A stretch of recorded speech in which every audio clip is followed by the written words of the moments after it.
a follow-up of my Downer video I forgot to play.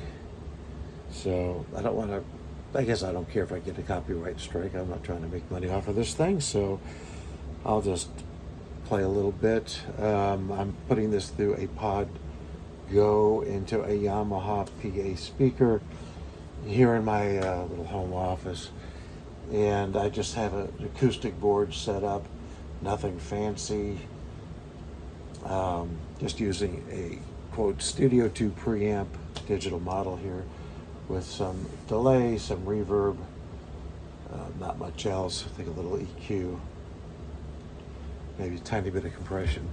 But you're just hearing it off of my iPhone mic, it's iPhone 13. So I will say there's a little ground hum when I take my hands off the strings.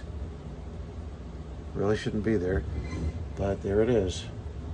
So here you go. Turn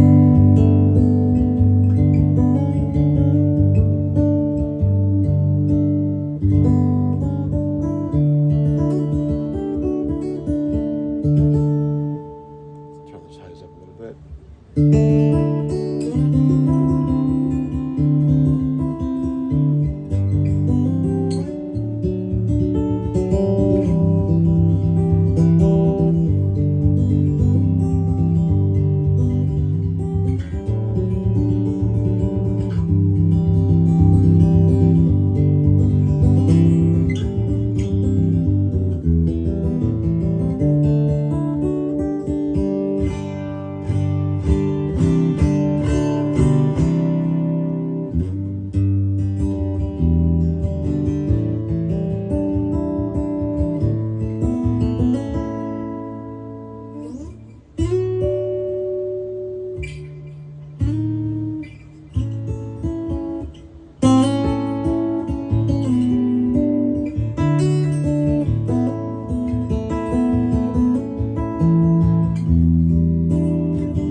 Didn't bother with the capo, but it's not bad. It's really not too bad once it's processed.